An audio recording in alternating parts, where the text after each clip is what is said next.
como eu disse, Regina, a gente sempre de olhos para essa questão lá fora, para essa guerra que acontece lá fora, sem tirar os olhos ao mesmo tempo para tudo que a gente vive agora. A gente vem denunciando há bastante tempo esse genocídio da população negra e pobre aqui no nosso país também, não?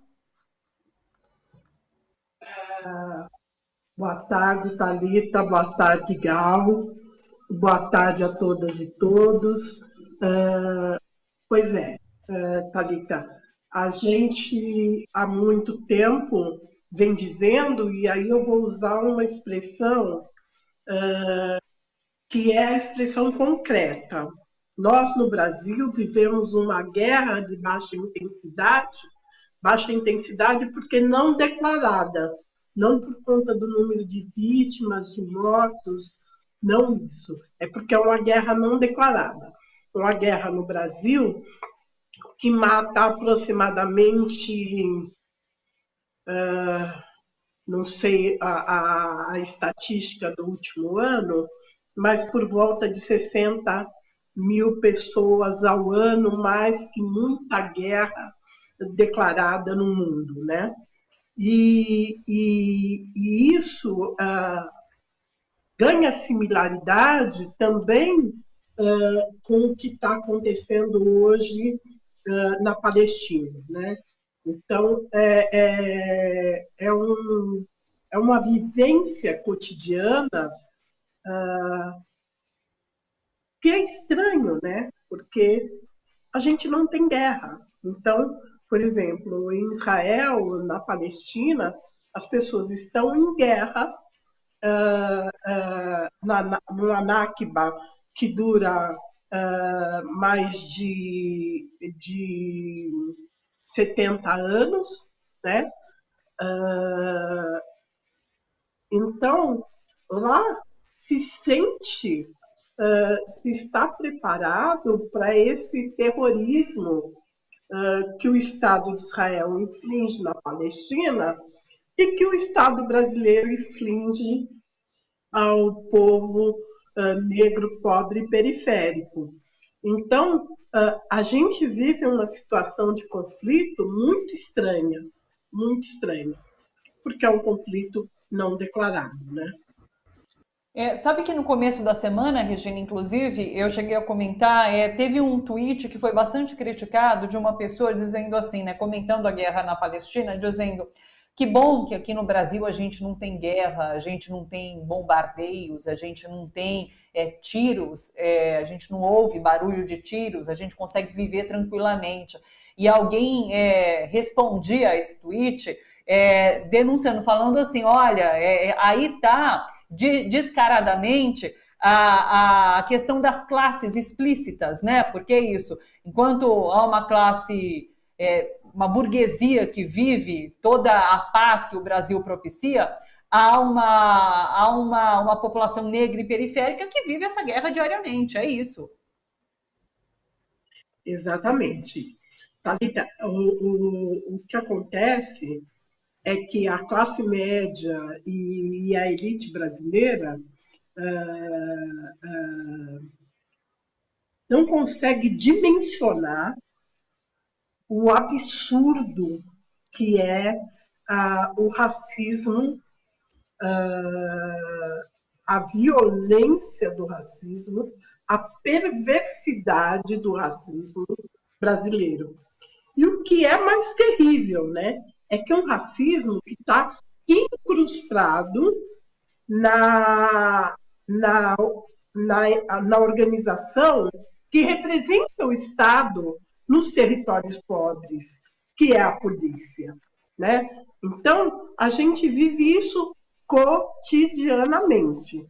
Mas, Thalita, a gente não consegue não pensar como isso tem a ver com a Palestina e o que Israel faz na Palestina, porque a gente aqui recebe, Israel é o Estado proporcionalmente mais militarizado do mundo, né? E a gente recebe aqui os respingos dessa militarização, né?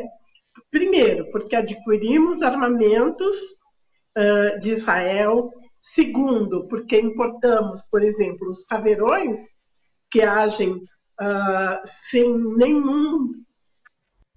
nenhum regramento, né, nas favelas cariocas, eles são israelenses.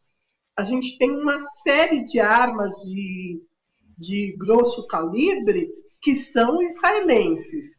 A gente tem hoje uma praga, que inclusive mais tarde, às 19 horas, vai acontecer uma discussão na Faculdade de Direito do Largo São Francisco da USP, uma audiência pública chamada pela Mandata Quilombo Periférico sobre reconhecimento facial, né?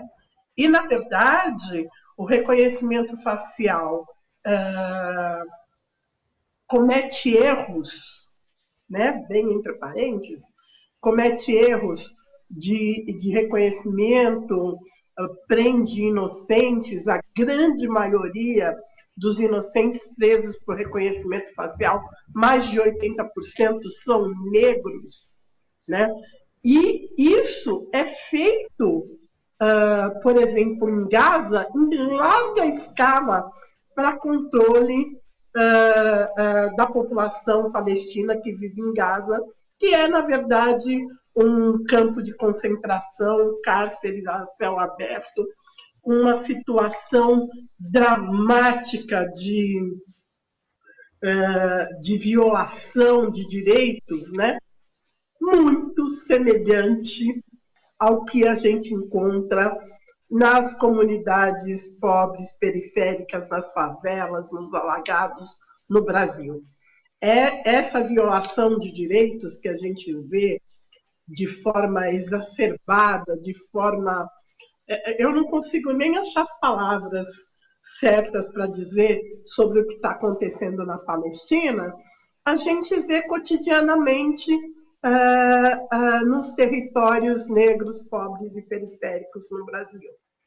Então, quando a gente lê um tweet desse, a gente fala aonde essa pessoa vive, né? Com certeza passa muito ao largo desses territórios. Sim, a gente se pergunta e sabe qual é a resposta, né, Regina?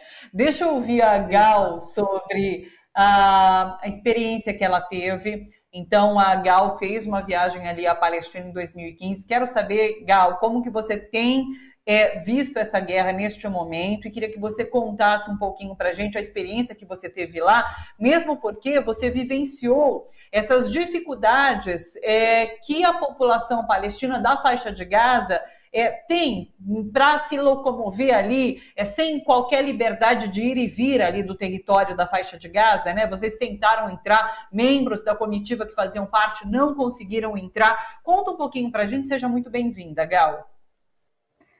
Olá, boa tarde, muito obrigada pelo convite. Bom, o que está acontecendo é um horror, né? Eu acho que pessoa com um pouquinho de sensibilidade está horrorizada, né? Está devastada, porque não é no século XX a gente apresenta um massacre, né?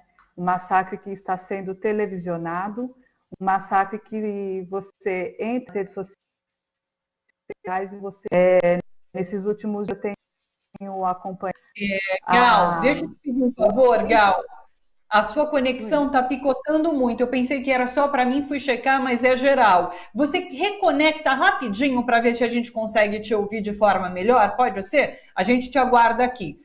Desliga o link e volta para esse link novamente, tá certo? A gente espera a Gal, então, aqui, enquanto ela faz essa reconexão. Deixa eu aproveitar, inclusive, a Gal, ela esteve na Palestina em 2015, junto com um grupo de ativistas ligado a diferentes movimentos sociais, partidos políticos, apoiadores da causa palestina, e eles foram para lá a partir do Fórum Social Mundial que aconteceu na Tunísia. A intenção era, inclusive, chegar a Gaza, que tinha sido alvo de bombardeios israelenses naquele ano por 51 dias consecutivos. Então, eles tinham essa intenção de chegar ali à faixa de Gaza para ter uma noção do que acontecia no território. A gente vê imagens que a Gal nos passou desta viagem em 2015, desse grupo de ativistas. E lá ela conseguiu adentrar a faixa de Gaza, mas 2 membros da comitiva não conseguiram de forma alguma, levaram um chá de cadeira ali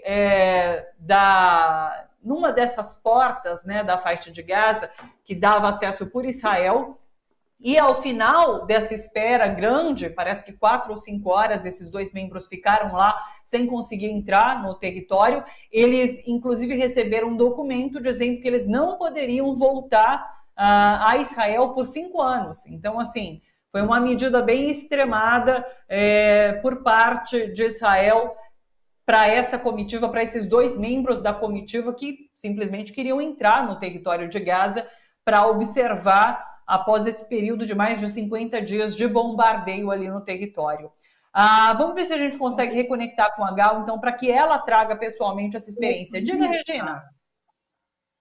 Eu acho que tem uma coisa que a gente tem que frisar quando fala da Palestina, do que está acontecendo hoje, que é a narrativa da imprensa oficial, da imprensa institucional, acerca do que está acontecendo, né? Sim. É uma coisa extremamente indigna o que a gente ouve. Então, quando se trata do Estado de Israel, nunca se usa as palavras devidas, né? Porque o Estado de Israel é terrorista para o povo palestino.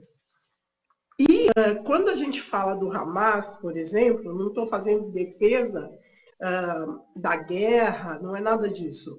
Sempre se refere ao Hamas como grupo terrorista, quando o Hamas, na verdade, é hoje o grupo que dirige a faixa de Gaza, um dos enclaves palestinos na região, né? Então, eu acho que a gente precisa registrar isso, porque a imprensa tem normalizado a barbárie que Israel tem imposto na região.